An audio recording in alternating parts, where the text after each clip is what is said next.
Welcome to Rare Connection, the podcast dedicated to bridging the gap between rare disease patients, medical professionals, and the public. Because every story matters and every connection counts. Today we're diving into hereditary hemochromatosis, a rare condition that causes iron overload and often goes underdiagnosed until serious complications arise. Our guest Michael knows the story all too well. Michael is a writer, traveler, former educator, and author of the memoir Incompatible with Life, a powerful account of his journey with hemochromatosis. Born in Berlin and raised in upstate New York, Michael's life has been anything but ordinary. From teaching social studies in Brooklyn to tending bar in London and Guatemala, his adventures have taken him across the world, around the world.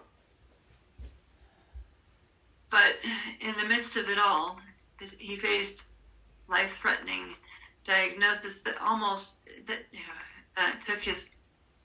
took everything from him. Today he's here to share his story, the struggles, the lessons, and what he hopes others can learn from his experience. Whether you're a rare disease patient, medical professional, or just someone who enjoys a compelling story, this episode is for you. Let's get started. Michael, can you take us back to the moment when you first were diagnosed with hereditary hemochromatosis? What led you to seek medical help? I can. I can. Though actually, the story begins a little bit before my diagnosis with hereditary hemochromatosis, because as you noted in your introduction, it's a disease that is often undiagnosed, which is one of the real frustrating parts of this disease. It is a rare condition. It is not one of the most rare conditions in the world, and it really could be picked up by a simple screening at childhood. I often think of hereditary hemochromatosis, which is most common in Nordic and Celtic populations. I often think of it as sort of the Tay-Sachs or the sickle cell for people from Ireland or from Scandinavia. And just as with those conditions, you can do a simple blood test when the child is born. They don't do that for this disease, and so it often goes undiagnosed with men about 50 years and with women about 60 years on average. So when I first started realizing that something was seriously wrong with my health, it was in 2015, late 2014, early 2015, and I just began to experience a sort of sudden collapse in my vitality. I was at the time, I'm now 58, at the time I was 47, 48 years old, and I realized I was putting on weight. I had less energy at the gym. My libido was absolutely suffering.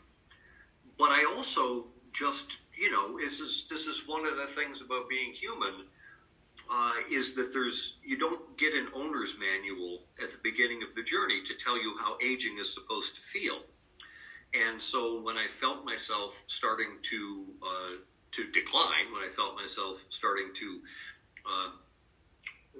have less energy and just generally kind of feel like I was in a malaise, I thought to myself, well, I guess this is what it's like to be 47, 48 years old. And so being a fairly typical bone-headed male Homo sapien, I didn't go to the doctor. I was just like, well, this is just what it is. I'll try and work out a little harder. I'll push myself harder. But I just kept feeling worse.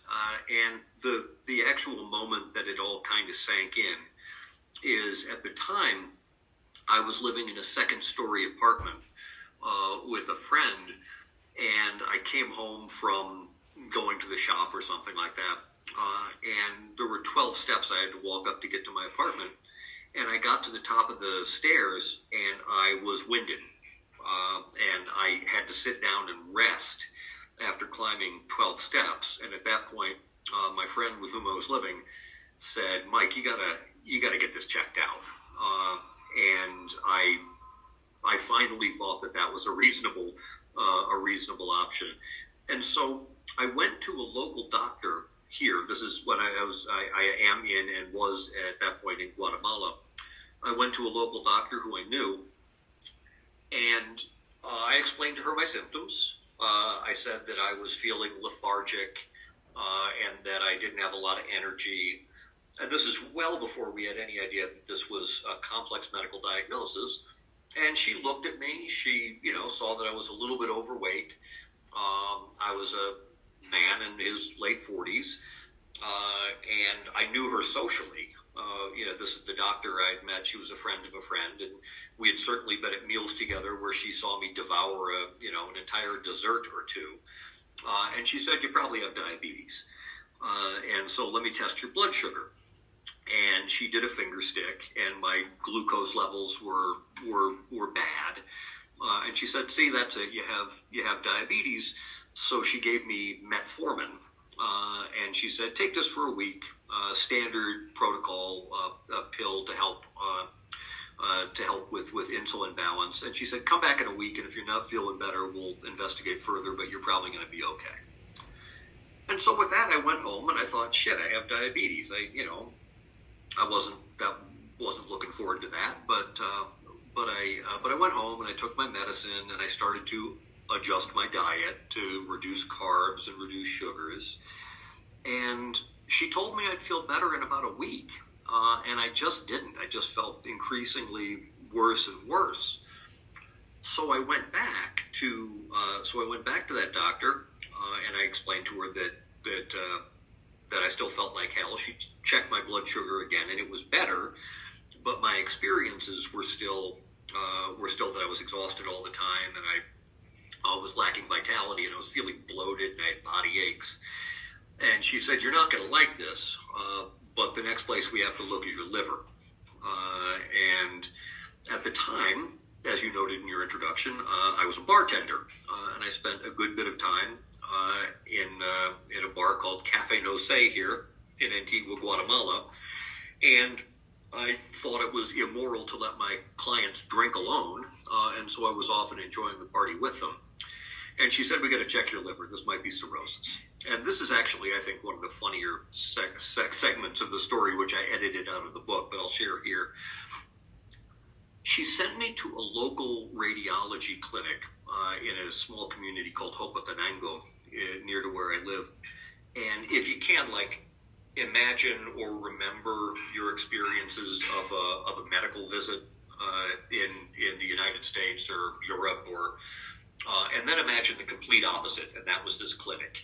It was crowded, noisy, felt pretty unsanitary, and the nurse came out to the waiting room and led me into this small closet where there was a bed, and above the bed was a television screen that was playing an episode of Barney, the purple dinosaur, on it. And it was totally just this bizarre moment. And I laid down on the bed and I'm watching Barney.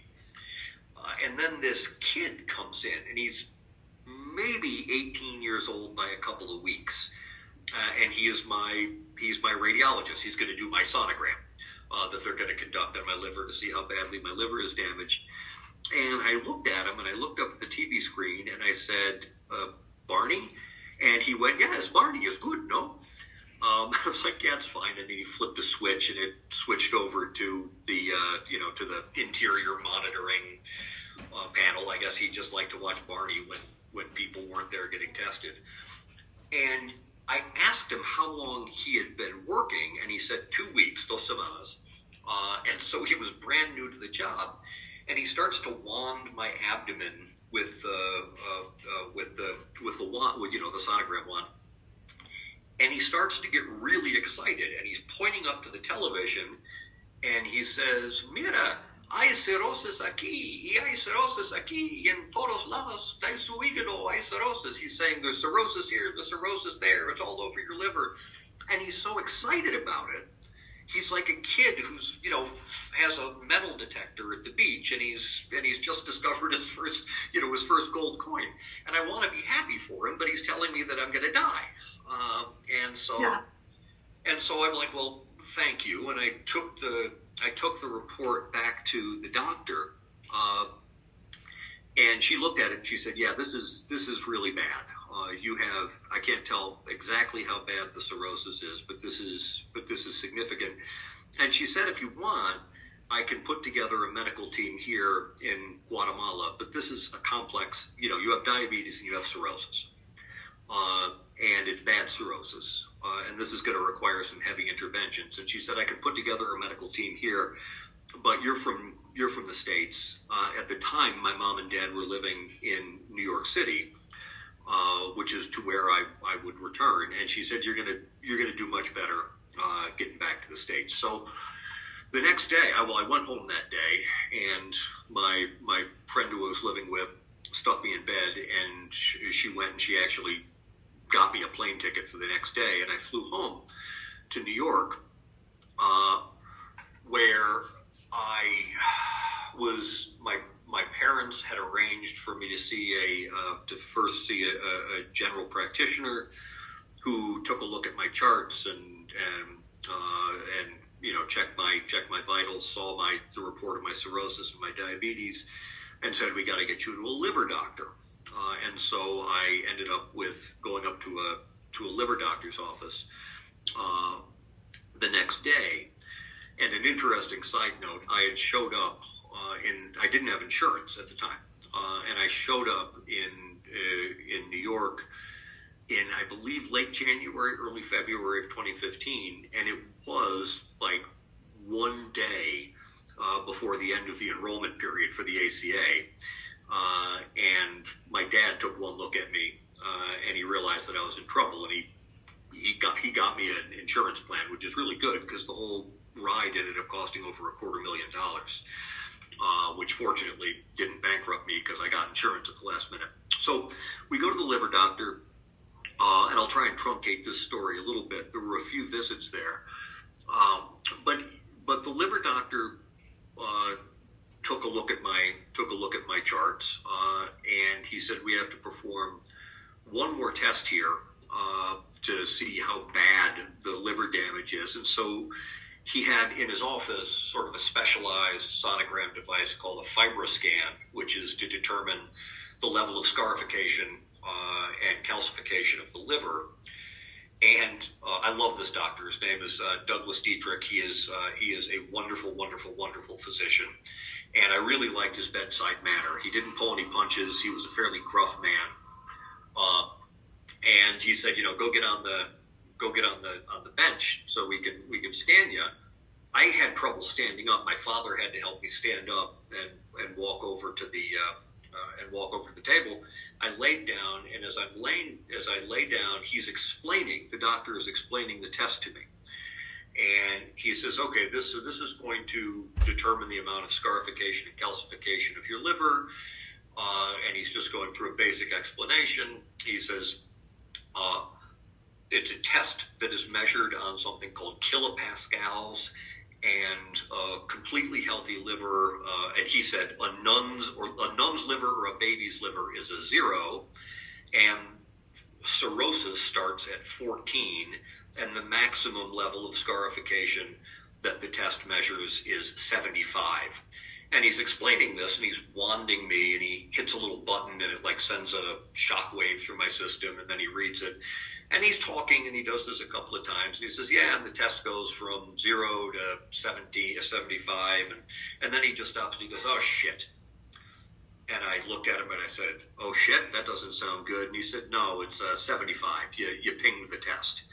I had maximal damage, according to this test, in my liver. And so we finished that test, and he brought us to his office down the hall. And he, at that point, explained that this was really bad, and that I was probably going to need a liver transplant if I was going to survive, because my liver was as damaged as a liver could be. And he immediately said, first thing you have to do, first, you can never drink again. And second, you have to go to Alcoholics Anonymous meetings. And I said, I don't really think I have to go to AA meetings. I'll just quit drinking. And he said, first off, that's what everyone says in my office. And then he said, well, the reality is, even if you don't need AA to quit, you're probably going to need a liver transplant. And unless you can prove to the transplantation board that you've been sober for 6 months to a year, they're not even going to look at you, so go to the damn meetings. And that's when it really kind of sunk in, that this was serious, that I was going to need an organ transplant. He said that and this is still well before the diagnosis with hereditary hemochromatosis. He also, he also noted that there was an immediate critical problem, and it was that I had extreme portal vein hypertension. The portal vein is the vein that leads up from the large and small intestines into the liver. It enters through the bottom of the liver, and it brings the blood that needs to be cleaned by the liver into the liver. And because of the significant damage to my liver from the cirrhosis, my liver was very rigid, and it was causing extreme pressure on the portal vein, which is one of the largest veins in the body. And he said, what we need to do immediately is reduce the level of pressure in that system, in the portal vein, because it could rupture. And I said, what happens if it ruptures? And he said, you'd bleed out internally in 5 minutes. I said, okay, so what do we do about that? And he said, I've got to give you a beta blocker that's going to lower your blood pressure and help to make sure that your liver doesn't pop. And I said, okay. He said, go home, and right before you go to bed, take this pill along with the metformin and the other medications I was taking at the time. And he said, come see me in a couple of weeks. What he didn't know at the time, because he hadn't yet known and diagnosed the hereditary hemochromatosis, is that I was also in heart failure. And so I went home to my parents' apartment that day and, had a very, very bland meal. The whole family was depressed because we are suddenly thrown into this tornado of changes. And I went to bed and I took the pill, and like 5 minutes after I took the pill, I just started to cycle downward. And I was standing, it's actually right where the book that I've written, which you've mentioned, Incompatible with Life, begins. I just am standing next to my bed after coming back from the bathroom to brush my teeth and take my meds, and I just fell flat down on the bed and landed on my face and couldn't get up. And that's when we rushed me to the hospital. The Nadolol, which was the beta blocker that the liver doctor had given me, had dropped my blood pressure, because I was already in heart failure, to 40/25. And that's when the EMTs came and they got me and they took me to the hospital. I'll cut some of the story out here. We still didn't know what was going on, and this is one of the frustrations that I think that a lot of people who experience rare diseases will find some common ground with, is that they're rare diseases, and because of that, there isn't always a protocol for doing rapid testing for what we have. They have tests for all sorts of common things, but they don't have readily available tests for the rarer things. The two tests, which Dr. Dietrich, my hepatologist, did order, that would have helped were a ferritin profile, which was going to give me the level of iron in my system, and a genetic marker test for hereditary hemochromatosis. He is a brilliant doctor. He saw that those things were necessary. He did the blood work for them the first time I met him in the office, and then he sent them out. They probably did 100 different blood tests on me, 98 of which come back that day from the hospital, but the two I needed took 4 or 5 days to come back. And so in that 4 or 5 day period is when I collapsed, went to the hospital. And it wasn't until I was in the emergency room for the better part of a day. I finally got moved to what's called a step-down unit. They were going to send me to an ICU, but they didn't have a place to put me. So I went to a step-down unit, which is so-called because it is one step down from an ICU. I am in very, very bad shape. And at some point on that 3rd or 4th day, the results of those tests come back into Mount Sinai Hospital, which is where I was treated, and God bless the people at Mount Sinai Hospital, they saved my life. The results come back into the Mount Sinai system, and they get kicked out to all of the different departments. And there's this one doctor who I had never met. Her name is Dr. Tara Nayab, and she's a cardiologist, and she's the one who was in the queue to get these results. Here's a patient, here's some results. And it was actually Dr. Nayab who put the pieces together and saw the ferritin marker first, which was extraordinarily high. You're supposed to have ferritin levels between 2 and 400 or something like that, and mine were 12,000. She saw that. She saw the genetic marker test, and she realized that this was kind of like a Dr. House moment. She realized that this was not just cirrhosis and diabetes, which at that point we were putting down to lifestyle, eating fatty foods and working at a bar. And she realized that this was a more complex condition, and she literally ran through the halls of the hospital, and she and I became very good friends over the course of my treatment. And she explained this to me later. She said when she was coming up, she thought for sure I was going to be dead when she came into the room. She came into the step-down unit, and there were 2 liver residents who were there talking to me about stuff, and I will remember it forever. Dr. Nayab she's shorter than me. I'm 6 feet tall. She's maybe 5'4". So she's kind of tiny, and she was 8.5 months pregnant. And there were these other 2 young residents who were there talking to me, and she came in, and I'm sure you've met these people before. It doesn't matter their physical size but they just carry with them the aura of authority and knowledge and power, and that's Dr. Nayab.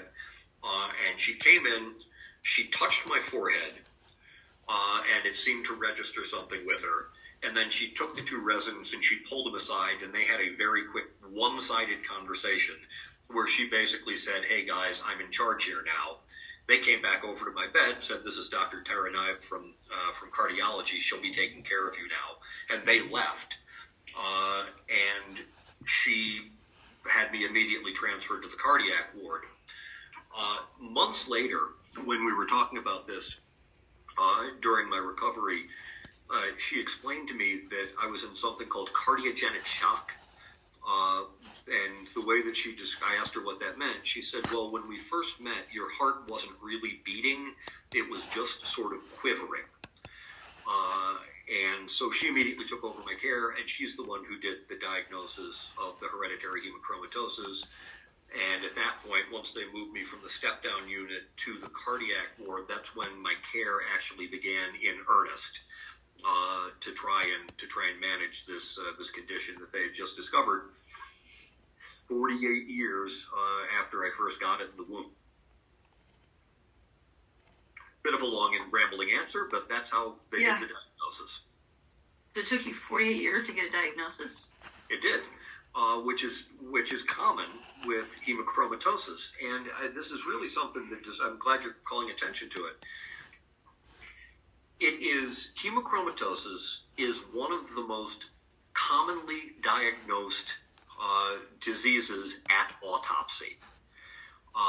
When they finally cut your body open and they see all of the systems that it is affected, they go, "Oh, I guess he had an iron overload," or "I guess she had an iron overload." The problem in the diagnosis of hereditary hemochromatosis is that the conditions First, they don't manifest early in life. So it is an iron processing disorder. Most adult human beings, have 2 to 4 grams of iron in their body at any given time. That is largely distributed there's some in the spleen, there's some in the bone marrow, but most of it is distributed in the red blood cells, in hemoglobin, where it's kind of the iron atoms are actually kind of the central architectural part of a red blood cell. They're what transports the oxygen.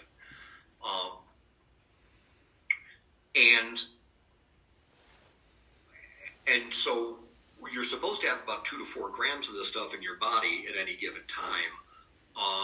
And my problems didn't start until I was probably 45 years old. And by the time I got to the hospital at 48, I had over 1 kilogram of iron in my body. And your body can put it lots of places. When your body runs out of space in the spleen and in the bone marrow and in the blood, it starts to put it elsewhere. It puts it in your heart. It puts it in your liver. It puts it in your pancreas, or the other way around. It puts it in your glandular system. It puts it in your joints. And so your body just tries to sweep all of these trillions of iron atoms under the rug, and it can do that for decades at a time. And with men, it really only starts to become an issue where you actually start to see the organ damage and the glandular damage and the joint damage at about 50 years of age.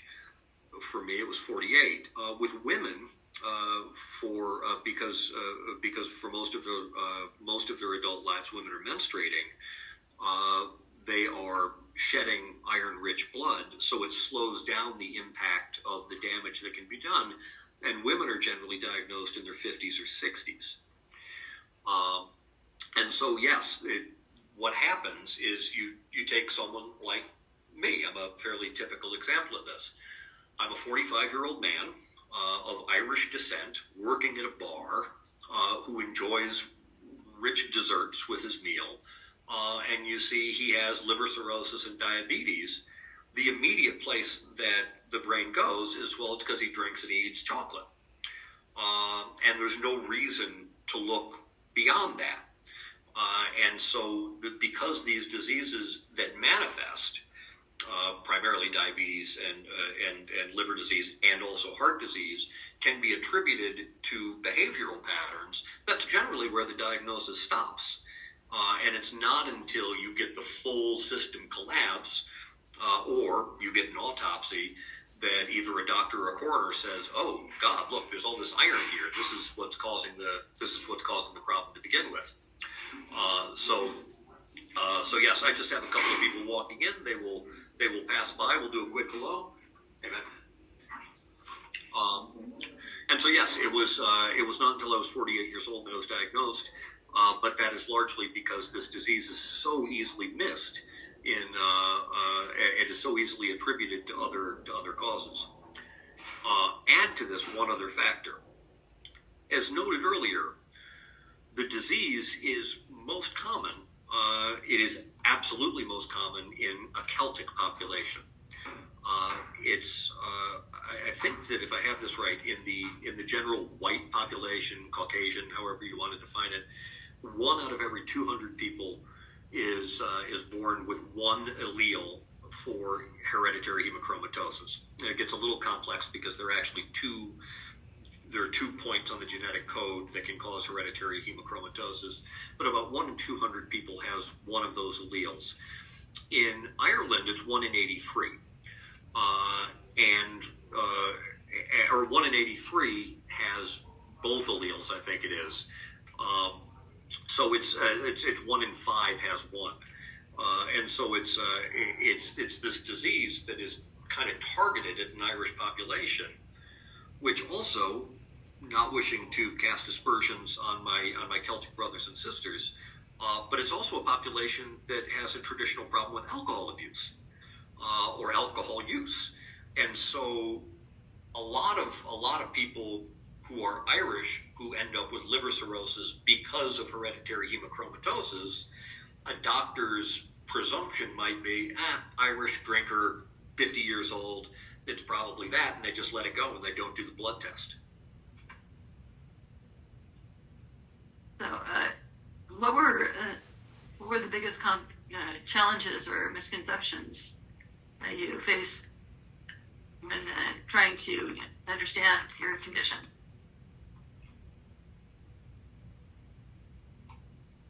The biggest challenge in trying to understand my condition was being 48 years old, and as you noted, I've lived a fairly active and adventurous life, with a lot of traveling and a lot of trekking, a lot of hiking, a lot of sports, and it was and then I'm in the hospital, and the title of the book is Incompatible with Life, because that's how I discovered later, that's how I was being described, is that my condition was incompatible with life. And all of a sudden at 48 years old, the hardest adjustment was realizing that I was mortal. I knew it.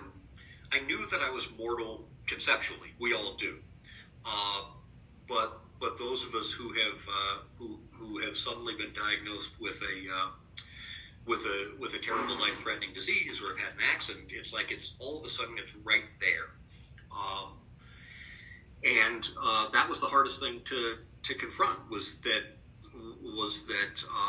I was, all of a sudden I went from living in Guatemala and running a magazine and working at a bar and having a life, and then a few weeks later I'm in a hospital and nobody expects me to ever get out of the bed. They were expecting that I would die. And that's a little bit hard to wrap your head around in the middle of what was otherwise a wonderful adventure. Many people with hemochromatosis go undiagnosed for years. What symptoms did people? What symptoms should people look for? Well, I think it is first, the absolute first thing that I would suggest, and as I engaging in podcasts and writing the book and doing other forms of education around hemochromatosis, the first thing that I really would, the first change I would make, if I could wave a magic wand, is you just do the damn test when kids are born.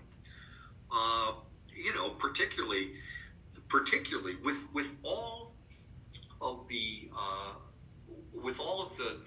data that we have now about medical conditions, for individuals and for populations, for wide populations. Even if you're not going to give a ferritin test or a genetic marker test to absolutely every kid in the world, you can target populations. And I would strongly suggest that any young couple that is having, or any couple of any age that's having kids, and one of the ancestors is of Celtic, one of the parents is of Celtic descent, get the kid tested, and just get that out of the way, because once you have the test, it's so easy to treat if the damage hasn't gone too far. But as far as what to look out for, be conscious of your liver function. Go to your doctors regularly. If you are of Celtic descent and your doctor, when you're 35 years old, says, "Well, you're looking here. You don't have diabetes, but you're pre-diabetic. We want to change your diet." Say to the doctor, "Well, how about we look into this a little bit further?" Because again, it masks itself by appearing as other commonly explained other diseases like cirrhosis, heart disease, or liver disease. Mm-hmm. So how did your diagnosis change your day-to-day life? Well, that's a multi-phase question or a multi-phase answer. Initially it changed my life because I thought my life was going to end.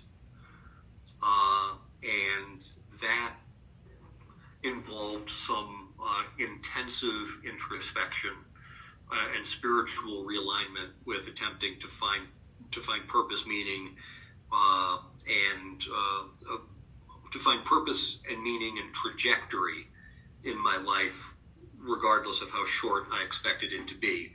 And there were times when I was in the hospital when I really did not expect to wake up when I closed my eyes. And so that was the immediate change. The short-term change, when I managed to make it out of the hospital, which is another whole story in itself, and I got back home, it was sort of a false high. I was so excited to be out of the hospital, but only then did I realize what this meant. And I remember in particular, there was one day, it was the second day I was home from the hospital. I was at my parents' apartment in Manhattan. And I lay down on the couch to take a nap in the afternoon. And right now I'm probably about 190 pounds or something. I was down to about 170 when I left the hospital, and no muscle tone at all. I was just skin and bones. And I laid down on the couch to take a nap, and I woke up an hour and a half later because I had to pee. And I tried to get up from the couch, and I couldn't stand up. And my friend, who I've mentioned before, who I was living with in Guatemala at the time, had come to see me, and she had to come over to help me stand up and help me walk to the bathroom. And the next day,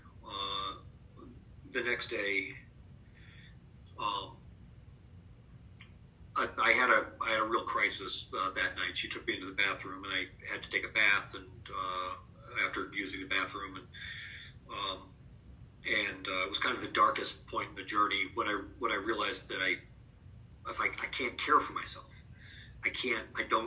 I'm physically not safe on my own, and I strongly considered committing suicide. And I was interrupted in my plan to kill myself, because I just didn't want to live like this.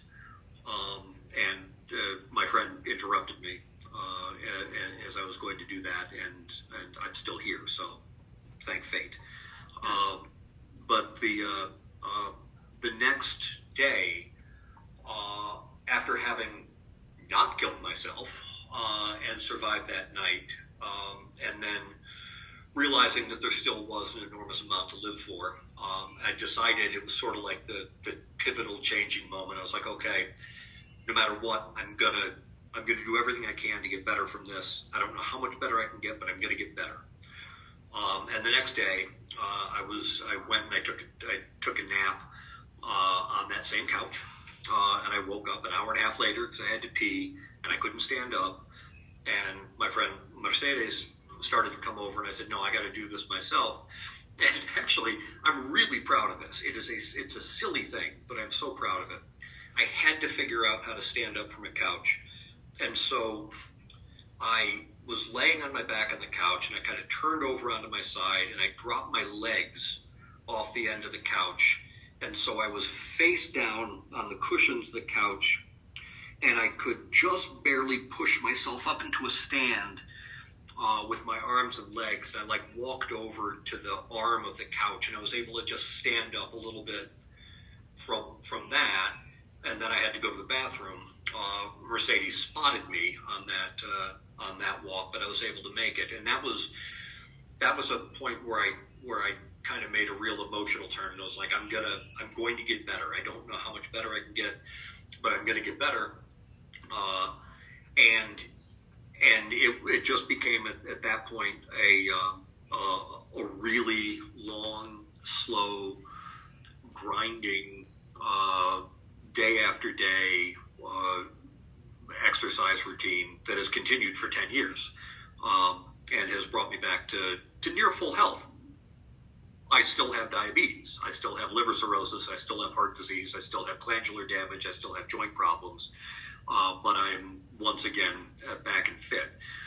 Part of the changes more long-term were all of the celebratory parts, what I previously perceived as the celebratory parts of life, the drinking, the smoking, the late nights, all of that, gone in a heartbeat. And I just don't do any of that stuff anymore. And dietarily, it's funny. I have largely addressed the imbalance of iron in my system. During the first full year of recovery, when I was living in my parents' apartment in New York, going to the hospital 5 times a week, even though I was out of the hospital, I was no longer an inpatient. Over that year, we haven't covered this. This makes sense to just say now. So the treatment for hemochromatosis, well, they can do some chelation where they introduce something to your blood to try and pull the iron out. The most effective, we never did that for me, the most effective way to treat hereditary hemochromatosis is to limit the amount of iron that you take in through your diet. So cutting out lots of red meat and iron fortified milk and all of that stuff. And then doing bloodletting. And so the same way when you go and donate blood at the Red Cross, it takes about half an hour or so, and you give 500 milliliters of blood. And your listeners will probably know this. When you donate blood, they tell you, like, you can do this once every 3 months because your body needs to regenerate. The reason it's 3 months, or approximately 3 or 4 months, is because the life cycle of a red blood cell is 120 days. And so in order to fully restock your system, you gotta wait that long. I was doing 2 blood donations a week for a year. I donated blood 100 times in a year, and was constantly fatigued. And so to get back to the changes, I've largely figured out how to regulate my iron levels, and if my iron levels start to elevate again into the high normal range or above normal, I go donate blood or have a phlebotomy. I used to just go, for a couple of years, I was just going to the Red Cross and donating the blood. But I can't do that anymore because one of my subsequent diagnoses from my heart disease is AFib, atrial fibrillation, and so I'm on blood thinners, and so I can't do that anymore. But I can still donate blood, and so it's really through restricting iron intake, and then when you need to, just go dump some of the blood. And if I could, I think that there's a fascinating diversion here into medical history, which I think your listeners might appreciate. One of the fascinating things that I find about hereditary hemochromatosis, I did a lot of reading while I was in the hospital, and of course, as we all do when we're diagnosed, I think this is true, that many of us who suffer from rare diseases, we kind of become experts in them ourselves. Has that been your experience? Yes, it's pretty much the experience of most people. Yeah. We all turn to Dr. Google first. Yeah, yes, and what I found was interesting is that it's a rare condition, and it often the only 2 people in a room who know what the hell they're talking about when they're discussing treatments and protocols are the patient and the doctor. The nurses don't know what's going. I mean, I don't mean to speak disrespectfully of the nurses who saved my life, or any nurses, but they haven't spent 5 years of medical school studying this one particular disease, nor are they living with it. So you develop an expertise inside of it. One of the things I discovered in my research is that there is some evidence, and I love this, so I just claim it, that the first being who had hemochromatosis was a Neanderthal woman 40,000 years ago. And I am her direct descendant, as is my father, as is my mother, who both have it as well, which is why I have both alleles. And so it's this ancient disease that began outside of the Homo sapien population and entered the Homo sapien population through Cro-Magnon and Neanderthals mating with one another, and it eventually passes into the Homo sapien population. That I think is fascinating. The other thing I think is fascinating is that the treatment protocol of phlebotomy is literally the first medical surgical intervention developed in Western medicine. It's actually designed by Hippocrates of Kos. Do you remember high school? The learning about the balancing of humors. No. So like in the Middle Ages, that often before the development of specialized medical community, the barber was often the closest thing you had to a doctor. And one of the treatments that they had was bleeding people. Famously, Abraham Lincoln, after he was shot by John Wilkes Booth, part of what killed him is that he was treated by phlebotomy. It doesn't help for gunshot wounds. The concept of the balancing of humors comes from Hippocrates himself. Hippocrates of Kos, ancient doctor in ancient Greece, observed that there were differences between healthy people and sick people, and he wanted to know why. One of the tests that he did was he would take blood samples from healthy people and from people who had been wounded in battle or have an illness, and one day he left the blood samples out and left them there for a day to see what would happen. And when he came back, he found that the blood had separated into 4 clearly defined strata. On the bottom, there was like this dark material, which he called coal, I believe. Above that was a reddish area, which he called the heme. Above that was a whitish area,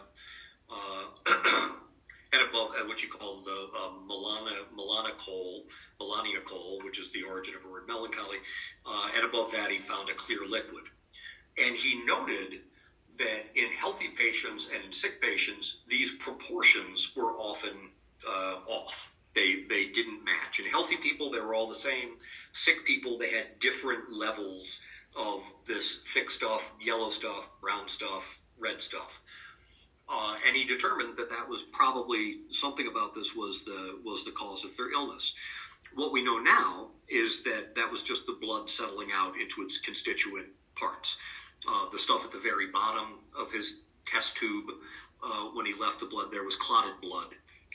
Above that were red blood cells, above that were white blood cells, and above that were plasma. And he determined that if you were going to treat someone who has an illness, whose blood is what he called dyscratic or unbalanced, the way that you would do that is that you would make sure that the air that they were breathing, the water they were drinking, and the food they were consuming was clean. So you would have a lot of ventilation, you would have a clean water source, healthy food, and that, he believed, would help people rebalance their humors, these 4 different things that he called the humors.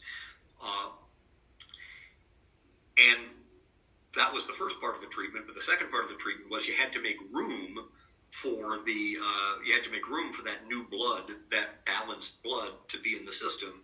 So you had to take some of the unbalanced blood out so that the body could produce more blood that was balanced. And what's fascinating to me is this disease that I have that comes from a Neanderthal ancestor could have been treated by Hippocrates if I had showed up at his office, and for the exact reasons that he assumed was causing illness. Like, hemochromatosis is the one disease that the balancing of humors actually works for, and that's how I've been treated. That's how I've been treated since. My blood, when it becomes unbalanced, when I have too much heme, too much red blood cells in my blood because I have an oversupply of iron. We need to take that stuff out, and I need to lower my iron intake and take in a healthy diet, and my body will find the iron atoms that are in my heart, my liver, my pancreas, my glands, my joints, and will create new blood, thus reducing the overload in the organs that it's doing damage to. And that's the treatment. And so to circle back to your question, what has changed for me? What's changed for me internally is understanding that I have a responsibility to maximize my healthful potential every day through exercise and clean living. And what has also changed is that I need to alter my diet, my dietary intake, remove alcohol, cigarettes, all that stuff, obviously, but also limit my intake of red meat and iron-rich sources, and to keep an eye to be my own advocate, which is something else I think that all of us who have rare diseases need to do, and to be mindful about getting to my doctor, making sure they check my ferritin levels, and if my ferritin levels are off, if my iron levels are off, to make sure I get a phlebotomy to bring them back into balance. So it's a much more mindful way of living. And what's odd, and I don't want in any way. We all have our own journey with this stuff. And I've spoken to others in the hemochromatosis community through some Facebook groups and stuff like that. And there's often a significant amount of frustration that we have to change our diets and change our lives in order to maximize our potential and to live as long as we can with this disease. And there seems to be some resentment to that. I am thankful for my diagnosis in some real fundamental ways, because had I not been diagnosed with a rare life-threatening disease that almost killed me at 48, and had I not changed my trajectory, which was a joyful trajectory, I was enjoying my life back then, but if I had not changed my life, the past 10 years would not have been 10 years of becoming healthier and healthier and healthier. It would have been 10 years of debilitation. And even if I didn't have hereditary hemochromatosis, I would still be a 58-year-old man who was working at a bar, drinking too much, smoking cigarettes, and eating too many desserts.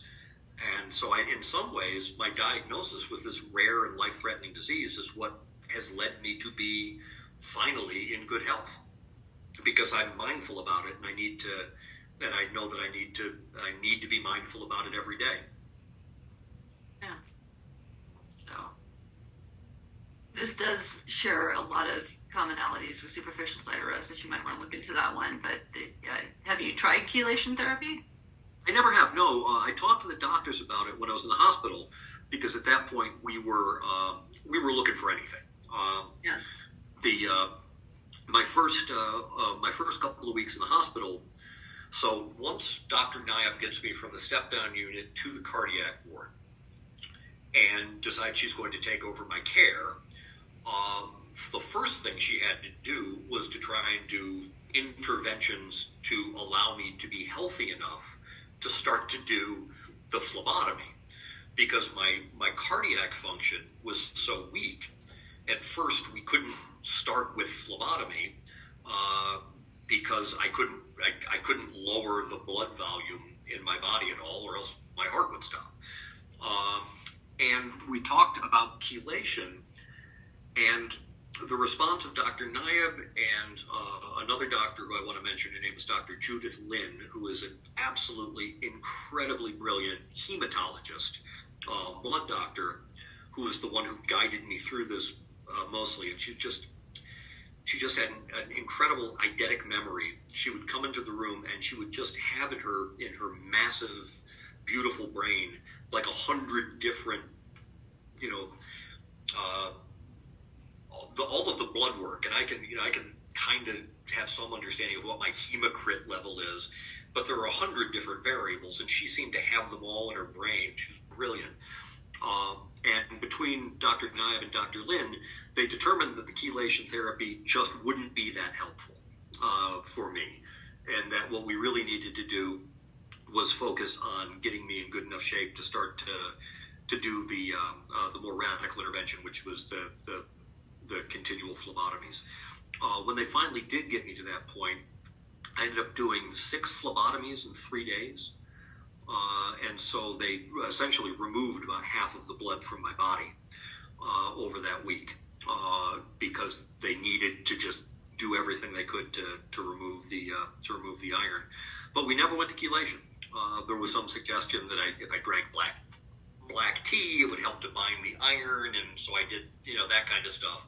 But we never did a formal chelation therapy in the hospital, and I have not done it since. You've had a fairly incredibly adventurous life, traveling, bartending, teaching. How did hemochromatosis affect those experiences?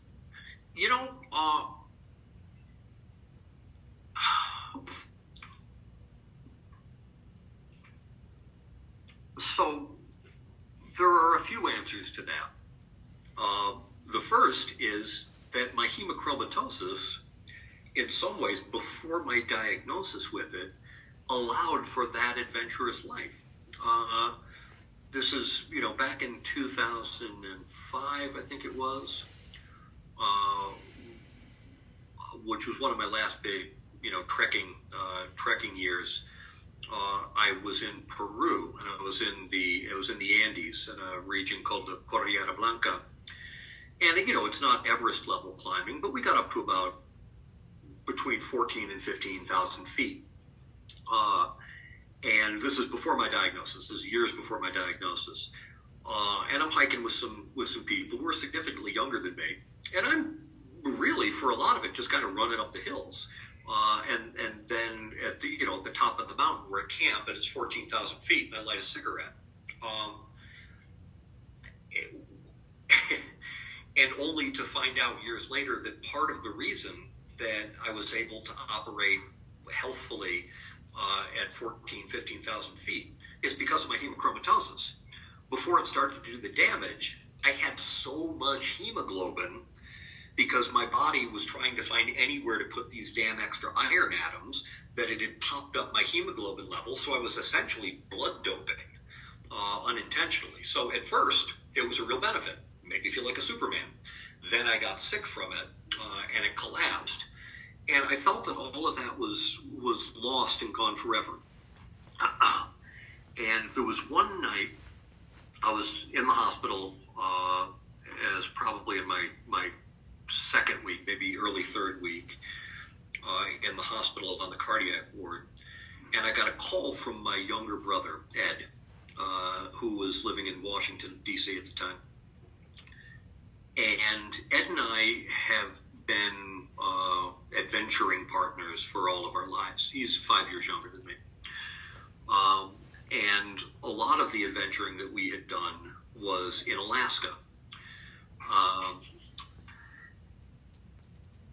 We did a lot of backcountry stuff up there, and he called up, and I'm sort of like, I think I had begun my phlebotomy at that point, so I'm a little bit kind of loose in my head anyway, because I'm down on blood. I'm so goddamn sick I can barely get out of bed. And we just started reminiscing about our times on the Chilkoot Trail and in the Wrangell Mountains, and just having a laugh over the phone. And when we were finishing the call, he said, we really got to do that again. We've got to get back up to Alaska. And I said, that's a really good idea. And I just decided in that moment that I was going to go back to Alaska. I was going to go hiking. I was going to do backcountry hiking again. And it led to one of the funnier scenes, I guess, tragically funny. So that conversation happens. One night in the hospital. And the next morning, I wake up and, my mom is there, Mercedes is there, and then the doctors show up. And it's Dr. Nayab. And she is looking severe. She's looking serious. And she says, we have to have a conversation. At this point, I already know that a liver transplant is likely in my future. But that day, Dr. Naib came in, and she said she was talking with a heart surgeon, and looking at the level of damage that had been done to my heart, they were pretty sure that I was going to need a heart liver transplant in order to survive. And they felt that day, this was the conversation we needed to have, is that in order for me to have a chance of living long enough to get to the top of a donor's list for a heart liver transplant, which they estimated would take about 7 years,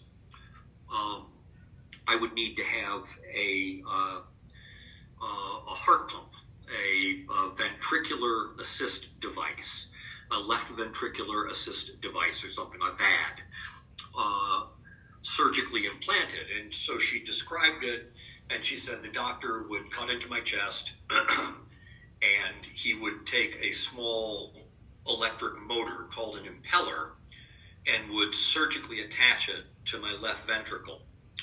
And that impeller would then it would spin at like 1,000 rotations a minute or something like that. And that would then pump the blood through my system. And she said it would make up for about 90% of my cardiac function. She also noted that after they did this procedure, I would no longer have a heartbeat, nor would I have a blood pressure. I would just have this impeller pushing the blood through my system. She also said that since it's a device that needs to be powered, the surgeon would have to leave a port coming out of my chest for a plug, where I could plug myself into a wall or a battery pack. And when she mentioned the battery pack, I was very interested. And I'm laying in bed, and Dr. Naib, it was my mom, Mercedes, Dr. Naib, and me in bed. And she is having this serious conversation. She is having a serious conversation basically telling me that my life is about to change permanently. Because once this ventricular assist device goes in, there's no going back. They can't take it out again. You are going to have a heart transplant at that point. But I didn't really care about that. She said that this thing had batteries, and so I'm coming at this from a conversation that I'd had the night before with my brother Ed, and I've decided I'm going to go to Alaska. So when she mentioned the batteries, I kind of perked up, and I said, "How much do they weigh?" And she said, "I'm sorry?" I said, "How much do the batteries weigh? Are they like a pound, 2 pounds, 3 pounds? Do you know?" And she said, I don't know. I think maybe a pound or two. And I asked her if she could find that out. She said, "Yeah, I guess." And she said, "Do you have any other questions?" I said, "Yeah, are they waterproof?" And she looked at me. I remember she looked at my mom and looked at Mercedes like, what the hell is he talking about? And I didn't understand why she was not getting this, and then I realized I hadn't told her that I was going to Alaska. And so I said, I talked to my brother last night. We decided that I'm going to Alaska next summer, and we're going to do some backcountry hiking. And so if I'm going to do some backcountry hiking, most of our trips are like 7 to 10 days. And so obviously I'm going to need to take enough batteries, so I need to know how much they weigh. I don't remember saying to her, I said, and also they have to be waterproof, because even if the map says you're not going to have to ford a river, you always have to ford a river in the backcountry, so they have to be waterproof. And she just kind of like pulled away and looked at my mom, and she said, maybe we can have this conversation another time. And I was like, yeah, whatever. And then she left the room, and she asked my mom to go speak to her in the hallway, clearly to have a conversation. Like, can you talk to your kid? He obviously doesn't know what the hell is going on here. But the reason that I mentioned that is you asked about the adventurous life and its impact on, or the adventurous life, the diagnosis, and the impact on life. What my brother did for me in that conversation,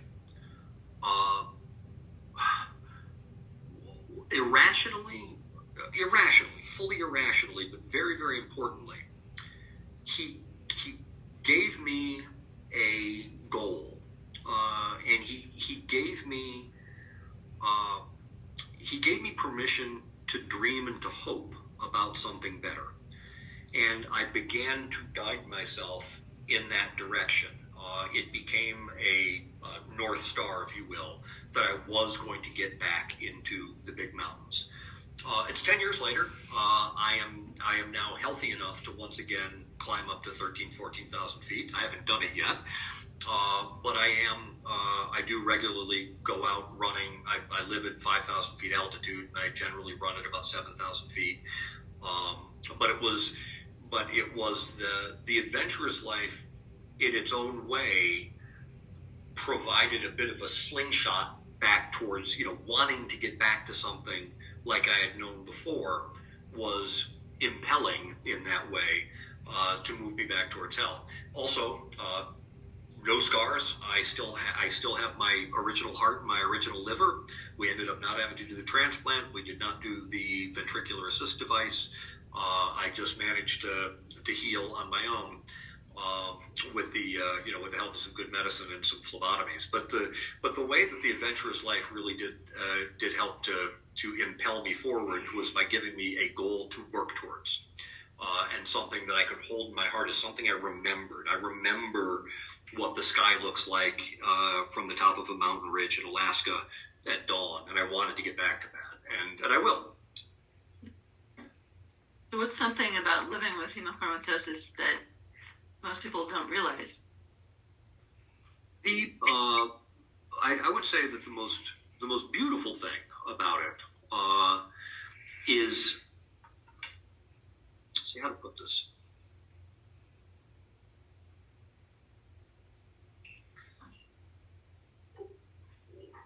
As I alluded to before, without taking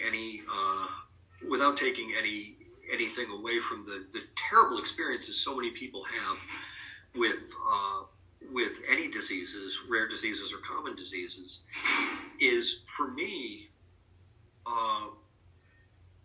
I found living with hemochromatosis is a beautiful experience. And a way to describe this, it goes back to understanding mortality. As I've mentioned, I live in Guatemala, and while I'm not 100% fluent in Spanish, I can communicate. And in Spanish, there are two verbs for the concept to know. There is saber and conocer. Saber is to know informationally.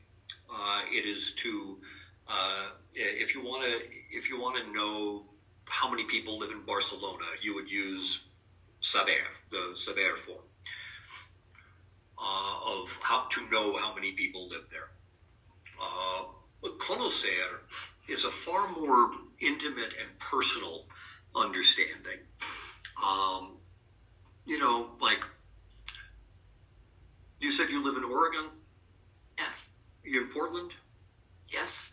Beaverton, the suburb. Okay, so you, if you were to say that you know Portland or you know Beaverton, you would use conocer. Yo conozco Portland. For me, what hemochromatosis has done, and the most surprising thing about it, is that it has taken my understanding of my mortality from a saber construction to a conocer construction. I always knew on a conceptual level that I was mortal. We all do. Everything dies. We're going to die. We know that. But the disease that I have brought me so close to the edge of my own death. I was told I was incompatible with life. That I came back from that experience with a visceral understanding of my mortality. I know, yo conozco, what it is like to come mere centimeters from death. And I've got a bit of an idea what happens when you pass over to the other side. And because of that intimate knowledge of my own mortality and a different construction than I knew it before, it has added fuel to my desire to make sure that I stay on this planet as long as I possibly can. Robert Frost noted in the poem Birches that Earth is the best place for love, and I believe that wholeheartedly. And so simply by knowing the experience of having this disease and knowing that if this doesn't kill me, something else is gonna, and always, always, always having that in my mind every single day has been a beautiful alteration in the structure of my life. And I guess maybe what do I want people to know about hemochromatosis, or really any disease, is that if it can get you in touch with the fact that you are mortal and are going to die, then there's the possibility that through that lens you're going to be able to investigate what's truly important to you. And for me, that investigation has led it is very, very clear that I now understand on a cellular level, on a spiritual level, on a level that I never understood before, that absolutely the only thing that matters in this life is love. It is what everything is made of. Everything of meaning is made of love, and it's the purpose for us being here. And so I would like people to know that a diagnosis with a rare or terminal or deeply debilitating disease has the potential to allow you to refocus on what's important in your life. And for me, that's making connections and sharing love. So what inspired it? Okay, so moving on to the book here. So what inspired you to write your book? So this gives me an opportunity to plug my website. If anyone would, and we can include these links, I'm sure, in the down below. But my website is michaeljtallon.com. Very creative.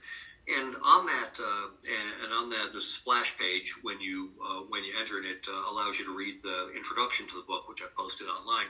The book, by the way, is currently with my agent. I'm signing a contract later today or tomorrow. Yes, I'm very happy about that. A contract with my agent, not with a publisher, not yet. But in that introduction, I kind of tell the story about what led me to write the book. And it goes back, it's a story that starts many, many years before I got sick. In the mid-1990s, I was at a play. I'd been invited to a play in New York City. The play was called A Couple of Blaggards, and it was written by Frank and Malachi McCourt, both authors themselves. Malachi, there were two brothers. Malachi wrote a book called A Monk Swimming, which he explains in the book. The title comes from his misunderstanding of the Hail Mary when he was a kid. Blessed art thou, a monk swimming. And Frank McCourt, who's the more famous of the brothers, wrote Angela's Ashes. And at this play, Malachi was on stage and Frank was in the audience. And at the end of the show, I was called down to say hello to Frank. And I absolutely, he had just won the Pulitzer Prize for Angela's Ashes. And being a cool hipster New Yorker at the time, I did not want to talk to Frank McCourt about how I read his book and how it was fantastic, because I didn't want to be just yet another one of the millions of people he talked to who said that he had read his book. And so I'm going to meet him through a friend who was introducing us. And I thought, what the hell can I talk to this guy about that isn't about his book? And I remembered that Frank, before he wrote his book, was a teacher in the New York City public education system. And at the time, I was teaching high school in Brooklyn in the public system. And so I'm introduced to Frank, and I shake his hand, and avoiding the topic of the book altogether, I said, "So Frank, I hear that you were a teacher at Stuyvesant before you wrote the book. I'm a teacher over at FDR." And I asked him if he ever missed the classroom, and he said he missed the kids, but not the administration. And then he said, and he had a wonderful Irish accent, which I will butcher, and he said, "I got a question for you, Boyle." He says, "What tier are you?" And it was a question that only another teacher would ask. He asked me about my retirement tier. He was tier 1, I was tier 4. And when I told him I was tier 4, he said, oh boy, you can't retire on that. That's a pauper's pension, son. You can't retire on that. You're never going to make any money off that. And he says, but I got an idea for you. So Frank had an idea for me. I leaned in. He says, I'm not sure if you know, but I recently wrote myself a little book, and it's going gangbusters. Maybe you should do that. You should write yourself a book. You'll make a fortune. And so I had always had that story in my mind. And before we parted, I turned to Frank. He was going to be taken away to another conversation. And, kind of jokingly, we're having a good conversation at the point. I said, so, Frank, tell me, if I ever do write a book, what's your one bit of advice? And he is the author of Angela's Ashes, which, of course, the Angela was his mother, and the ashes were her ashes after her cremation. And the one bit of advice he gave me was to make the title dark, but to fill the pages with light. And many, many years later, once I had been in the hospital, and once I was beginning my recovery, and once a doctor friend explained to me that I had been considered incompatible with life, I realized that I had a very, very dark title, and that it was a good story to tell, and it was one in which I could, in fact, in the end, fill the pages with light, because I view this experience with this debilitating disease that has caused so much suffering to have allowed me to refocus my life to living in a more positive and vital way. And so the decision was, one, I'm a writer. It's what I do. I wrote a magazine. I write essays all the time. I do a lot of political commentary. And helicopter going overhead. Hang on just one second. I live in a helicopter corridor. But it was an opportunity. I've made this joke with a number of people before, but if you're a writer, the best thing about almost dying is the almost part, and the second best thing, but a very, very close second, is it finally gives you a story to tell. And it was a story that had the meat to hold up 250 pages of work, and it also gave me something to do. This is just one other thing that I actually don't often think about or talk about. But at the time, like in the first years of my recovery, when at first I could only walk for around the block once, I could only sit up in a chair for half an hour at a time. Just the simple act of sitting at a computer and concentrating for a few hours, and to get your brain to focus on something for a few hours at a time, when I started writing, actually trying to tell this story, was a part of the recovery in and of itself. It was as much as going to the gym. It was sort of like going to the gym for my brain. So that's why I wrote the book. So what's the hardest part about writing about your illness?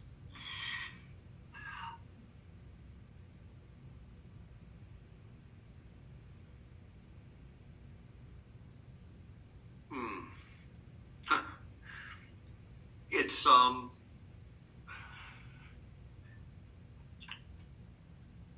of our lives are social lives, right? We don't live just for ourselves. We live within communities, and we live within a family. And at the time that I was writing my book, and it was early in my recovery, from 2015, 2016, 2017, there were some members of my family who were having some other serious health problems as well. And they were deeply impactful on everything, because we are a social creature. My story was intertwined with their stories. And so the hardest thing, technically, the hardest thing about writing the book, and also emotionally the hardest thing about writing the book, was trying to figure out how to tell a narrative through line that made sense, but that I only have the right to tell my own story. And so I had to, in some ways, work around some of the other issues that were happening in my family at the time,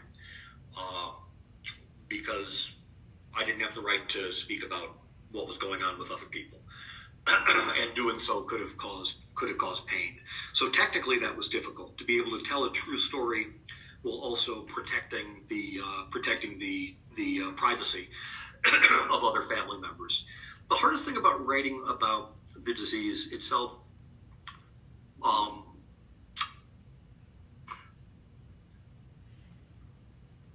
well, as I think any of your readers understand, like, I mean, I'm speaking almost cavalierly about how my experience with hemochromatosis and this disease have led to a new place of healthfulness and mindfulness and joy at simply being alive. But arriving at that point is not easy. You know, I mean, writing about wanting to die, writing about suicide attempt is inherently painful because it's embarrassing to remember. Because it's embarrassing to remember our weaknesses. Part of what I now, actually, I'm glad I get a chance to segue into this. I've now adapted to this in my life, and I think in a healthful way. But it was difficult to come to. Part of the damage, which is not life-threatening, of hemochromatosis, is it does significant damage to your glandular system, or it can. And in my case, the damage to my glandular system was with my testicles. I do not produce testosterone, which is why my libido had been slipping in the years before my diagnosis. And writing about laying in a bathtub and realizing that I had come to a point, I didn't know there were treatments yet, that I had come to a point of sexual death, that I was just simply insensate. I had no libido, I had no sex drive, I had no sensation when touching myself. I was sure that this was going to mean that I would never again be able to make love to my partner, or to be a man. And I've since expanded my understanding of what that is. And I now speak about this more fully, but it was difficult to write about it first. I am on hormone replacement therapy, and so I do a testosterone injection every 2 weeks. And that was difficult to confront just because it got to, you know, some issues of root identity, and to be able to be vulnerable enough to write about my struggles with my sexual health was probably the most difficult part of the emotionally of writing it, but also probably one of the most fruitful parts as well, because now I really do make an effort to be open. I'm open with my friends and in my community about being on hormone replacement therapy, because I think doing so, particularly for a man, I think that it has been more common at least over the course of my lifetime, for women when they go through menopause to do hormone replacement therapy, but it is not often talked about when men have to do it. And so I find that it is just it's socially beneficial to be open about those things, because if we speak about these things, we remove taboos about these things. It allows other people to hear and to not feel alone, and to seek some help and guidance as well. So what did you learn anything along the way about yourself when writing the book? Oh, sure. Yeah. Yes. Yeah. I mean, then I've alluded to it in the conversation already, but really the fundamental lesson is understanding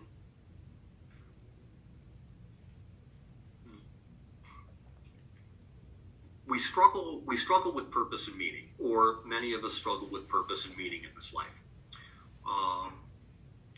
What are we here for? What are we supposed to be doing? And coming so close to the exit and having them, I'm sure you've heard it said before or seen it written in a meme or something like that, like nobody gets to their deathbed and wishes they spent more time in the office. We get to the end of the show and there's a sudden realization that the only goddamn thing that mattered was the love that we shared.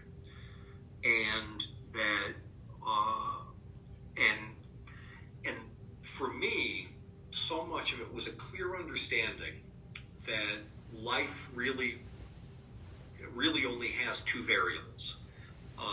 It's the amount of time you have and the amount of love that you get to experience in that time.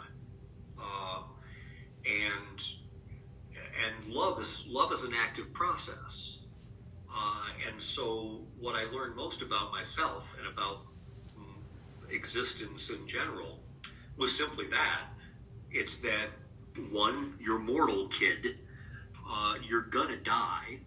And every day that you wake up, you are one day closer to the day you are going to die. And so invariably, every time the clock ticks, the finite amount of time that you have left in this world, it is always decreasing. And so the only thing you can do to increase your purposefulness and your meaningfulness in this world is, one, try and expand that time as far as possible. Stay healthy, stay fit, mind your health, don't walk in front of buses, don't kill yourself in a bathtub. But the other way you do it is by actively engaging your skills and your abilities and your artistic nature to love and to create. And for me, I thought about this a lot, as you can tell. For me, love essentially has three fundamental wavelengths. And those wavelengths are truth, beauty, and light. And so part of what my disease helped me to understand is that this life, if we are to make it purposeful and as meaningful as it possibly can be, we should live in truth. We should apprehend, create, and transmit as much beauty and light as we can in the limited amount of time that we have to do so. And so that's what has most profoundly changed with me since then, is an understanding of I know why I'm here on the planet. It's not to build a tower to heaven. It's certainly at this point, I'm nearly 60 years old. I'm not going to cure cancer. But what I can do is share a story. And what I can do is support the people in my world and to share love in its three constituent wavelengths of truth, beauty, and light. The reader could take away one message from your book. What would it be? Call your mother. I say that kind of jokingly, or call your dad. My dad passed this summer, so I can't call him anymore. But I can think about it. And really, it's as simple as that. Like, what's the message to take away is that you've got a limited amount of time, and that all of the other bullshit doesn't matter. What something's going to kill you. It's not going to be, for most people, it's not going to be hemochromatosis. It's not going to be hemophilia. It's not going to be one of the rare diseases that brings us together and helps us to form this community that you shaped around this podcast. But we're all going to die of something. And there's a wonderful poem by a poet named Robert W. Service. I first started reading Service. It was part of what brought me to Alaska. He wrote up there in the late 19th century. And he has a great poem called Just Think. And it is, just think, some night the stars may gleam upon a cold gray stone, and trace a name with a silver beam, and lo, 'twill be your own. That night is speeding on to meet your epitaphic rhyme. Your life is just a little beat within the heart of time, a little fame, a little pain, a laugh lest ye may moan, a little shame, a little fame, a star gleam on a stone.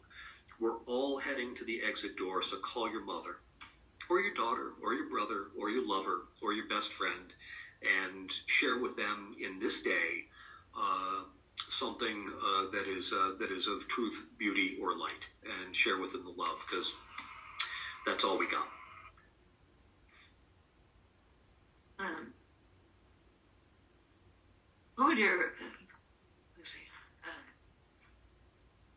What would you give to, what advice would you give to someone newly diagnosed with hemochromatosis?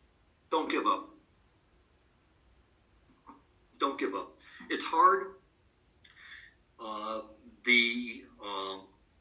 There are going to be lifestyle changes, but the lifestyle changes that hemochromatosis requires are, in general, lifestyle changes that would be good for anyone, and it sucks to be forced into them.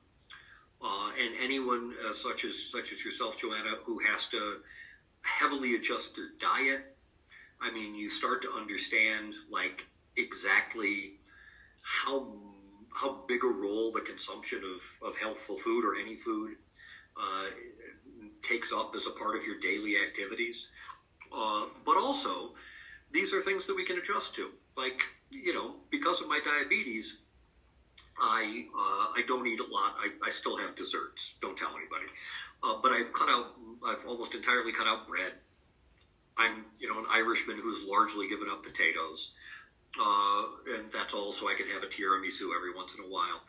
But they're not easy changes to make.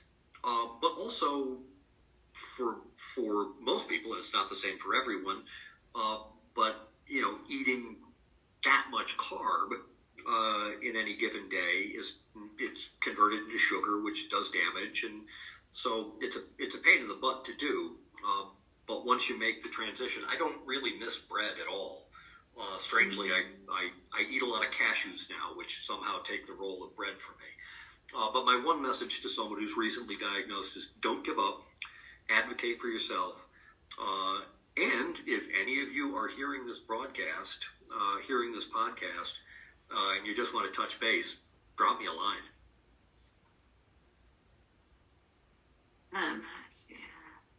What role do you think patient advocacy and storytelling plays in raising awareness for rare diseases?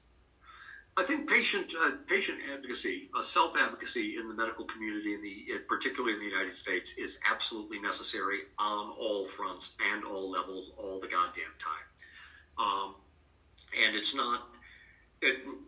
I have a lot of complaints about the financing system for the United States, the medical system in the United States, and I know there are other systems out there. But in the United States, the insurance stuff is madness, and the prices are out of control, and it's. But the care is excellent. If you add, or it can be excellent, and guaranteeing it will be excellent is by being a little bit of a squeaky wheel. There was one moment where I was the first couple of days in the hospital. In the midst of all of this, somehow the medical community had not realized that I had developed really bad sleep apnea. I was bloated. I was carrying about 40 pounds of retained fluid. I was heavy, and I needed a CPAP. I needed to wear a CPAP machine, which they hadn't given me, probably because they didn't hear me experiencing sleep apnea when they were when I was in the room and they were out in the hall. And it was terrible because every time I closed my eyes, I was having these dreadful nightmares about being basically pursued by death, because I was not breathing when I closed my eyes. And I remember very clearly my mom, who's now 83, she was 73 at the time, a demure, mindful, thoughtful, polite, kind woman, when I took a nap in the afternoon and in the bed, and I started to experience bad sleep apnea, she just absolutely lost her mind and started shouting at one of the nurses to get me an effing CPAP before the end of the goddamn day. And because of her advocacy on my behalf, I got the thing that I needed. And so as simple as that, just, saying I have a problem. The other thing I would suggest for self-advocacy is, particularly with rare diseases, is that the doctors who specialize in these conditions, almost to a rule, do not have them themselves. They have studied about them. They have learned about them. They know about them in the saber construction, but they don't know about them in the conocer construction. And because of that, they have no idea what the lived experience is. And I use that phrase so often when speaking to my doctors when I was in the hospital, and in the time since I've been out of the hospital. They would tell me something, and I would say, that's very interesting, but in my lived experience, this is what is happening. And just by phrasing it like that, by in my lived experience, it establishes, and I suggest that phrase to anybody who's self-advocating, just by using that phrase, in my lived experience, you are claiming authority that no one else has. And you are able to take this and you are able to say, this is what is happening in my body from what I can tell, and force the doctors down to that moment. And storytelling, that's what we do. It's what we've been doing for 100,000 years. It's what the Neanderthals were doing when they first developed hemochromatosis. If you sit around the fire and you tell stories to one another, and by sharing those stories with one another, we realize that there are shared experiences, and the shared experiences can build into cultural belief and can lead towards better advocacy for healthcare in general. You've touched on the reason why I'm trying to get this into a university. I'm trying to get this podcast into a university to give doctors a little bit more education than the paragraph in a textbook that they have. Oh yeah. Yeah, and thank you very much. I want to thank you specifically, Joanna, for actually creating this format for these discussions. I have wanted to do advocacy. I've made some videos that are on my website that do a little bit of education into hemochromatosis. They're on a video page there if anybody wants to check them out.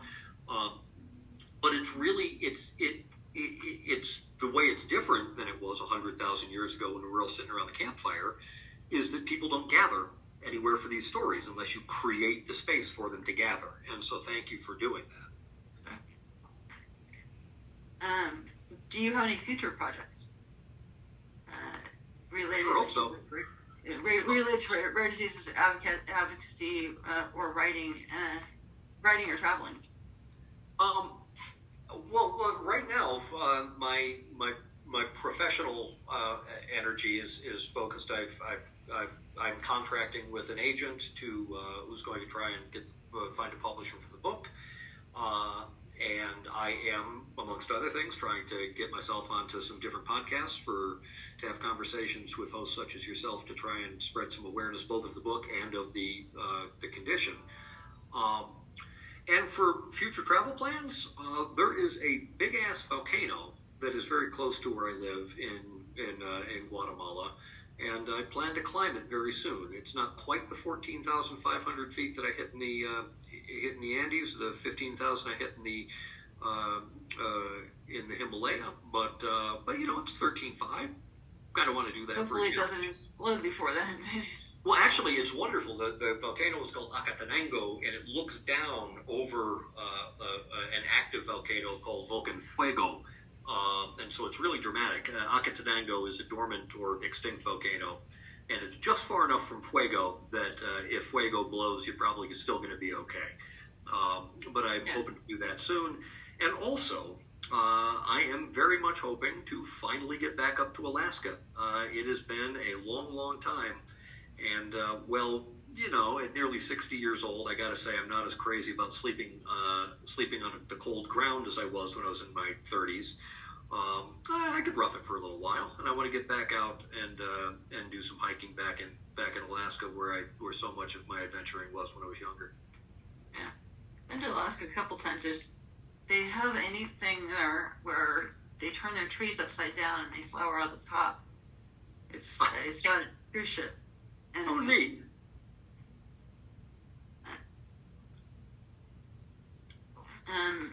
have you noticed any unexpected effects of the changing changing your diet? Yes. Yes. Changing my diet, and if we expand that out from food to any intake, the biggest change in my diet is that I simply don't consume alcohol anymore,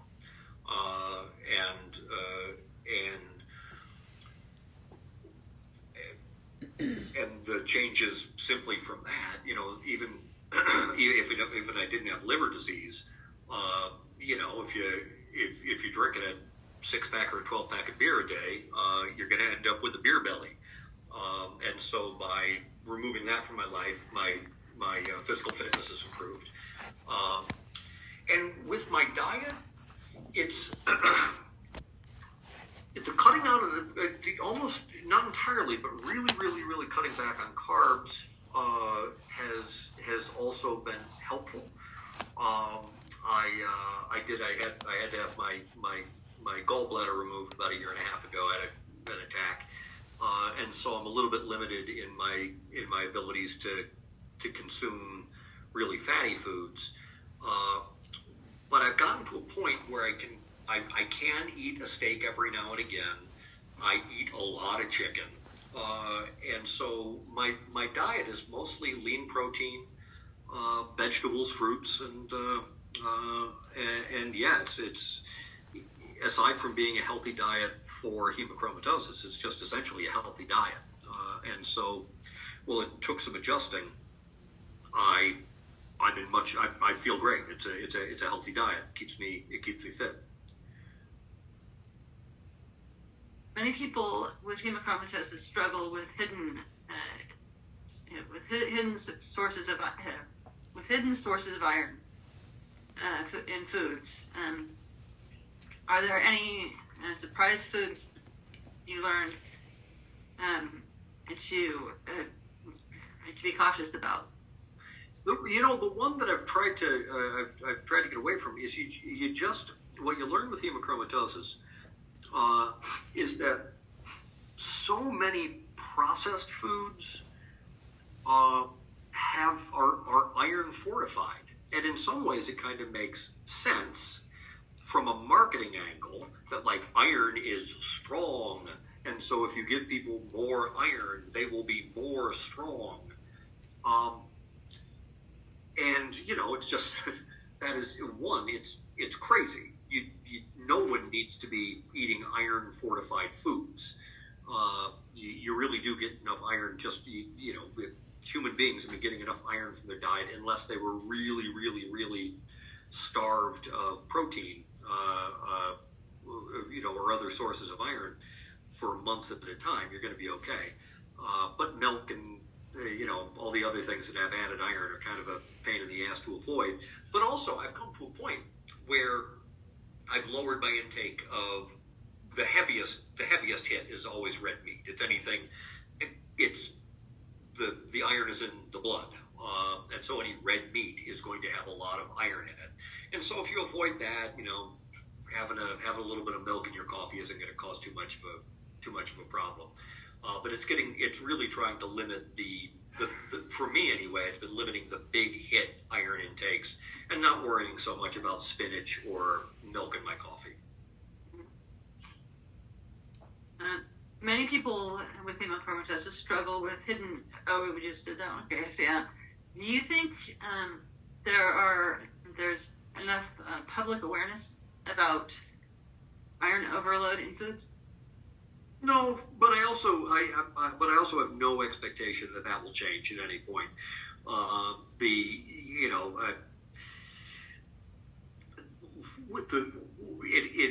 It is a rare enough disease that I can't imagine, big milk deciding that they're going to launch a campaign to stop fortifying it with iron because too many people believe that drinking milk fortified with iron is good for them. So I don't think that's going to change. And it's more about, just educating the person who has hemochromatosis to educate themselves and to do the dietary readjustments.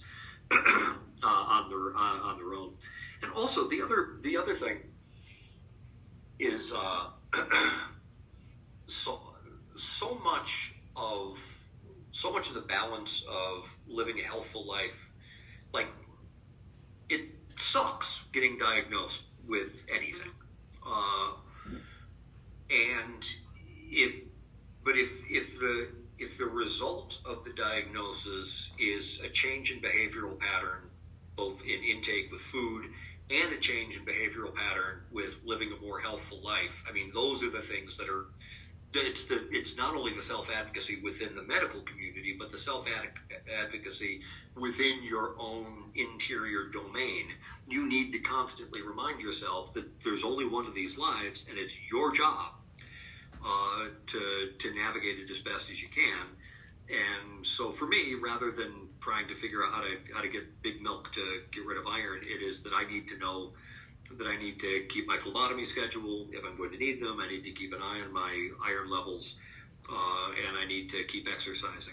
I also, interestingly, I find this kind of fascinating.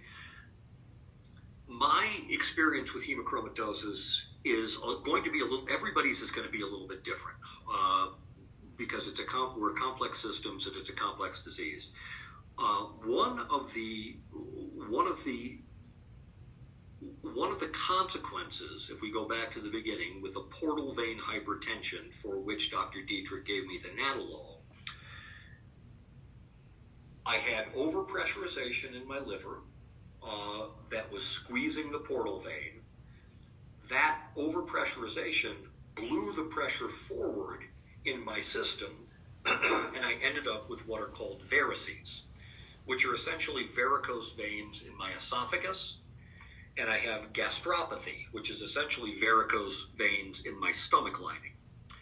And I have severe and pervasive gastropathy, which means that my stomach is sort of continually leaking blood into my digestive system, which I then pass when I go to the bathroom, when I have to sit down.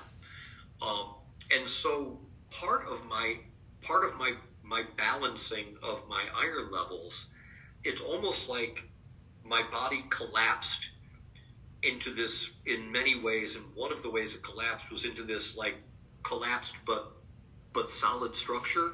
I, in essence, am self-phlebotomizing all the time. And that's not something that everyone with hemochromatosis is going to end up with. But I'm losing blood on a drip of blood on a daily basis, which helps to keep my iron levels balanced. Do you enjoy cooking, or do you find meal planning challenging with your condition? It is an excellent question, and it depends on if I have company or not. I generally live alone, and when I live alone, I have really kind of taken my diet down to a very utilitarian level. I know what I can eat. I know what tastes good to me.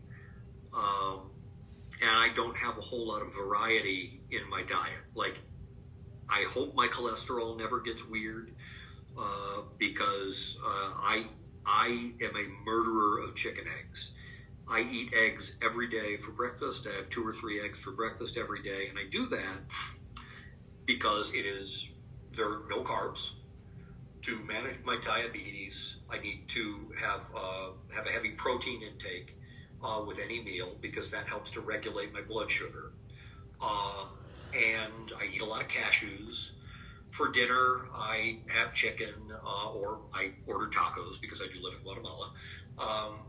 And then if I have a guest, I can enjoy some creative cooking, but I'm in no way a chef of any kind. But I can make a couple of dishes that will at least get someone interested in spending time with me. But eventually, I'm going to run out of things to cook. So I just kind of eat simply when I'm on my own. A lot of this is my YouTube channel is actually a cooking channel. Oh, sure.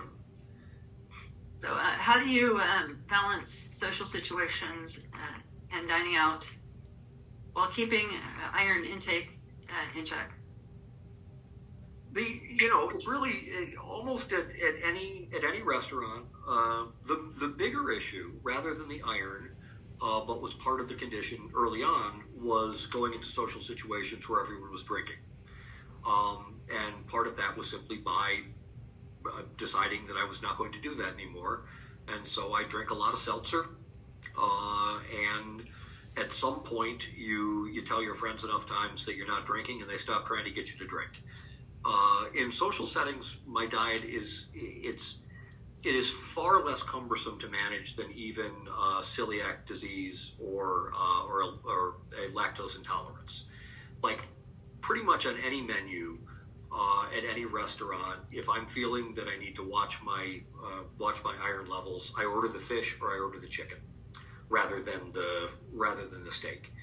And I often, though almost everybody in my social sphere knows that I have experienced that I have this genetic condition. I don't need to make it a point at a meal. I can always find something on a menu that's gonna serve my needs.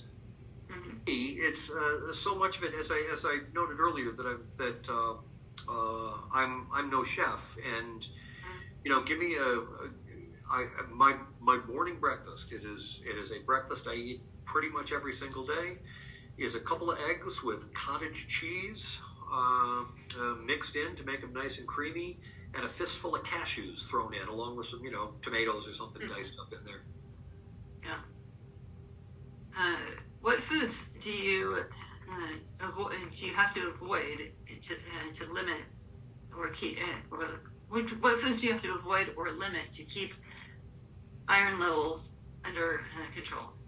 Oh, it's mostly red meat. That's the big one. That's really the one you have to keep an eye on. There, spinach, as we know from Popeye, has iron too. Kale has iron, but really the big hitter, there's just no way around it. It's red meat. Red meat is the one that you have to be most mindful of. Mm-hmm. Are there any foods that actually help regulate iron absorption that you found helpful? Not so much. No, it's not so much. It's not like trying to do dietary chelation in any way. It's really just avoid the intake. Mm-hmm. Did managing your diet feel overwhelming at first? Oh God, yes. Oh How God, did you adapt?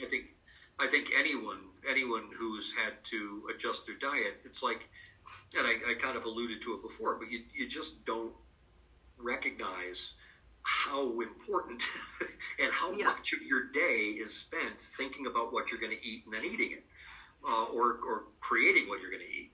And so when it's like, oh, just change your diet. It's like, well, that's a significant part of my day. And yeah, it was very, very, very challenging at first, and I overcorrected in a lot of ways at first. I also was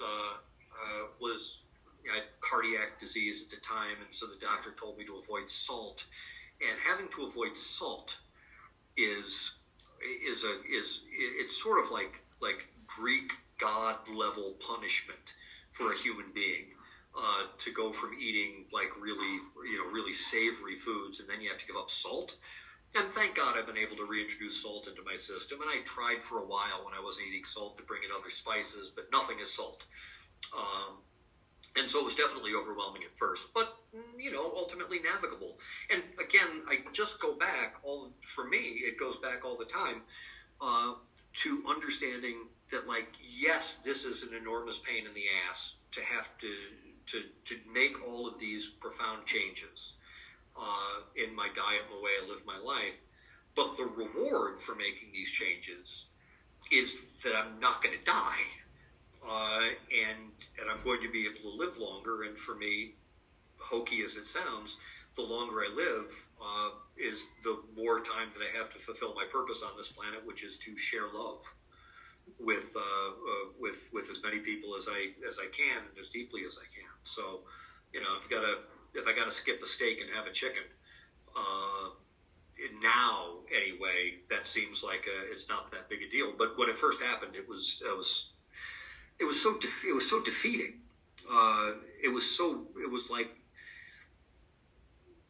why can't I just be me and eat the things, do the things that I have always loved to do? Woe is me. And it does suck, but also having some perspective, and now having lived with this for 10 years, the knowledge of it, having lived with it for 58 years, but the knowledge of it for 10 years, the changes don't seem. I'm glad I made the changes. I'm glad that I was put through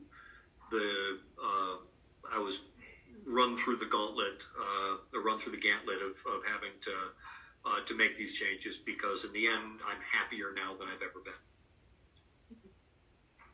So looking back, is there anything that you wish you had known sooner about hemochromatosis? Well, on one level, yes, absolutely. I wish that I had been diagnosed with this when I was a child, so I didn't have to end up at 58 years old with major health problems. And I'm fit and healthy now. I'm also aware that that healthfulness is a transient experience. And I need to, after I get off this call, I'm going to have to get back in touch with the radiology unit at Mount Sinai, because I need to schedule a MNX liver MRI. I have to have 2 liver MRIs a year, because the extent of my cirrhosis puts me at a 20 times higher risk factor for developing liver cancer than the general population. And I don't want that to happen. And so I need to be mindful of it. I am very glad that I'm on hormone replacement therapy, but I'm also aware that if my prostate-specific antigen levels start to go up, I'm going to have to go off of that, and I'm going to have to confront my sexual death. And so I wish that I had known all of this a long time before. Then on the other side, I don't complain too heavily about the experiences that I've had, because they have led me to do some introspection that I never would have done otherwise. And that introspection has led me to a place where I feel more at peace and more connected to my life than I ever had before. So I would have liked to have known these things to avoid the great hardships that they've caused, but I'm also very, very thankful for the hardships they caused, because those hardships led to wisdom. Mm-hmm. How can listeners support you and your book and the hemochromatosis community? The couple of different questions in there. The best way that they can support me is when the book comes out. The title, stick it in your brain, is Incompatible with Life, a story of grave illness, great love, and survival. And if you would like, you can visit my website at michaeljtallon.com, read that introduction, leave a comment. Also, I would appreciate a follow on my socials. We'll include them in the links below, but I'm most easily found on Facebook, at least for the time being. And supporting the larger hemochromatosis community. This is really, I'm going to specifically target this message to anyone who is of Celtic or Nordic ancestry. The best way that you can support the community is by recognizing that you or someone you love is in it. And one of the best ways you could support the community is by, next time you're getting your physical done, say, hey, doc, run an iron profile. And when the doctor says, I don't think we have to do that, we're not seeing anything here, say, I'm Irish or I'm Nordic. And I know that I was listening to this podcast, and this guy who had this disease said that you should, if you're in those populations, you should be aware, because hemochromatosis is a possibility. And so I think that's one way. It amazes me still that so many Irish people don't know that this is one of the most common diseases, genetic diseases amongst our kin. And it would, if you're in those groups, find out if you have it. And if you find out you have one allele of it and you don't have both, talk to the rest of your family members and have them get tested too, because chances are you're going to get it. Funny, actually, quick side story. Look, I'm a first-time author. This is the first book I've ever written. Anybody who's tried to get a book published that's not, last name is not Kardashian, you realize that you run into a buzzsaw of problems because nobody, you got a great story, but nobody gives a damn. And I tried to find an agent in New York and in LA and going to I got a couple of polite rejection letters, but I had sort of a brainstorm, and I thought, why am I not looking into agents who are in the UK or Ireland, where this disease is more common? And my agent that I have is from Northern Ireland, and I wrote my pitch letter to him, and he wrote back to me immediately, and he said, my wife's family has this. And so yeah, if you're in one of those populations, dig in, see if you're one of us. Mm-hmm. Michael, thank you so much for joining us today and sharing your incredible story, your journey with hereditary hemochromatosis, from diagnosis to advocacy, is both inspiring and eye-opening. We truly appreciate your honesty and the work you're doing to raise awareness. To our listeners and viewers, if you enjoyed today's conversation, please take a moment to subscribe to my YouTube channel, Rare Chef, and my podcast, Rare Connection. Your support helps us continue to bring awareness to rare diseases and connect patients with vital resources. If you're listening to the audio version of this, you can also text me through the link in the show. Send me a text in the show notes. If you're on the video side, leave a comment below. I'd love to hear from you. From those who want to support the show, there is also a support the show link in the show notes on the audio side. I'm not monetized on YouTube yet. Just a quick note with that if you do decide to donate, it is not yet tax deductible. I do not have a 501c3 yet. I'm working on it, but not yet. But everything else, and it will be put towards the nonprofit that I am also starting to start now. Before we wrap up, I want to remind everyone that if you or someone you know is struggling, help is available. You can call or text 988 for the Suicide Crisis Lifeline to speak with someone 24/7. You are not alone, and there is always someone ready to listen. Thank you again for Thank you again for being here. Until next time, stay connected, stay informed, and take care of yourself. See you next time. See you in the next episode.